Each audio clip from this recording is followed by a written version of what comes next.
A origem dos demônios. Origem, características e impulsos dos espíritos imundos, e a comparação entre o livro de Enoque, o livro dos Jubileus e a Bíblia.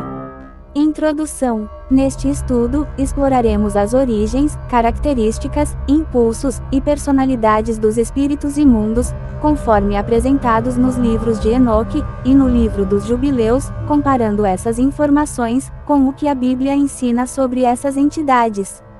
Embora Enoque e Jubileus não sejam canônicos na maioria das tradições cristãs, eles trazem visões complementares, que ajudam a entender como o mundo espiritual era percebido na literatura judaica antiga. Parte 1. A origem dos espíritos imundos. No livro de Enoque, os espíritos imundos são apresentados como espíritos dos Nefilins, os gigantes gerados pela união dos anjos caídos com mulheres humanas, de acordo com Enoque, capítulo 15, versículos 8 ao 12. Quando esses gigantes foram destruídos no dilúvio, seus corpos morreram, mas seus espíritos permaneceram na terra. Eles não têm lugar no Sheol, ou no Hades, nem podem retornar aos céus, sendo obrigados a vagar pela terra como seres sem corpos físicos. O livro dos Jubileus confirma a mesma origem, mas adiciona que Mastema, que é uma versão de Satanás, lidera um grupo desses espíritos, controlando-os para tentar os seres humanos, de acordo com Jubileus, capítulo 10, versículos 7 ao 12. Eles operam como ferramentas de tentação, com um objetivo claro de perverter e enganar. Comparação com a Bíblia. A Bíblia não menciona diretamente a origem dos demônios, como espíritos dos gigantes mortos, mas alude aos Nefilins em Gênesis, capítulo 6, versículos 1 ao 4, e a rebelião dos anjos em Judas, versículo 6, e 2 Pedro, capítulo 2, versículo 4. No Novo Testamento, os demônios são tratados como espíritos malignos, que possuem e atormentam pessoas, conforme Mateus, capítulo 8, versículos 28 ao 32, sem especificar sua procedência. Parte 2. Características e impulsos dos espíritos imundos. 1. Desejo por corpo e sensações físicas. No livro de Enoque, os espíritos imundos herdaram dos gigantes desejos violentos e insaciáveis, como fome, sede e desejos sexuais, mas não podem saciá-los, por não terem mais corpos, conforme Enoque, capítulo 15, versículo 11. Por isso, tentam possuir seres humanos, para experimentar indiretamente sensações físicas e prazeres. O livro de Jubileus reforça que esses espíritos causam opressão espiritual e mental, levando pessoas ao pecado e à destruição, conforme Jubileus, capítulo 10, versículo 2. Na Bíblia, a posse de corpos é um tema recorrente nos evangelhos. Jesus frequentemente expulsava demônios que possuíam pessoas, indicando que eles buscavam, e ainda buscam corpos, para manifestarem seus desejos, conforme Marcos, capítulo 5, versículos 1 ao 13.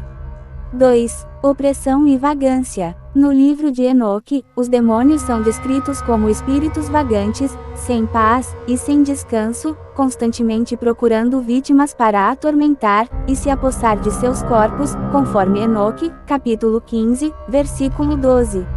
No livro de Jubileus, eles têm uma função ordenada sob o comando de Mastema, mas permanecem inquietos e rebeldes, corrompendo tudo ao seu alcance, conforme Jubileus, capítulo 10, versículo 8.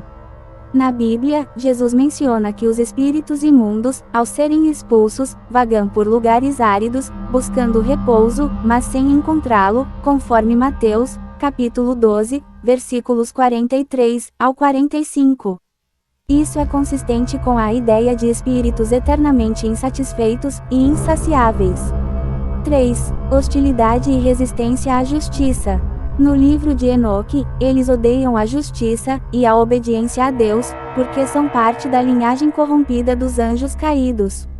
O livro de Jubileus dá mais detalhes sobre seu propósito maligno, explicando que Mastema e seus espíritos trabalham para enganar e afastar os homens de Deus, com permissão limitada dada por Deus, conforme Jubileus, capítulo 10, versículos 8 ao 9.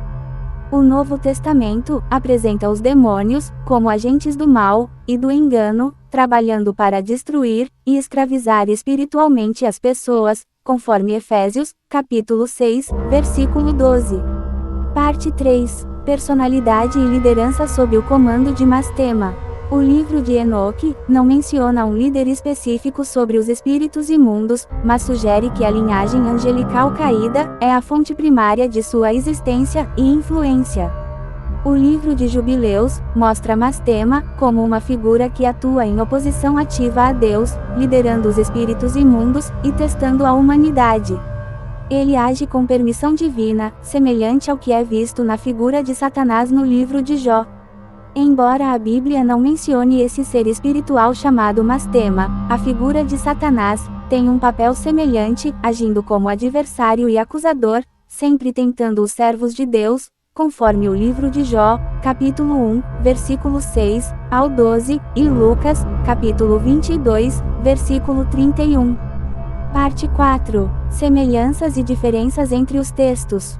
Enoque e Jubileus trazem a origem dos espíritos imundos, como espíritos dos gigantes mortos, enquanto a Bíblia foca mais na rebelião angelical e na atividade dos demônios, sem explicar suas origens com detalhes. Os três textos concordam que os demônios têm desejos insaciáveis e buscam possuir corpos.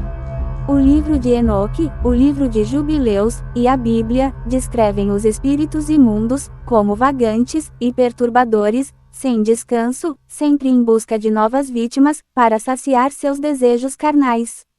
A ideia do personagem Mastema, no livro de Jubileus, é similar ao papel de Satanás na Bíblia, como líder de forças malignas, que operam com limite divino, mas sempre em oposição aos seres humanos. Em resumo, Enoque e Jubileus fornecem detalhes adicionais sobre os espíritos imundos, que complementam a narrativa bíblica. Ambos enfatizam a influência destrutiva desses seres e sua constante busca por corromper a criação.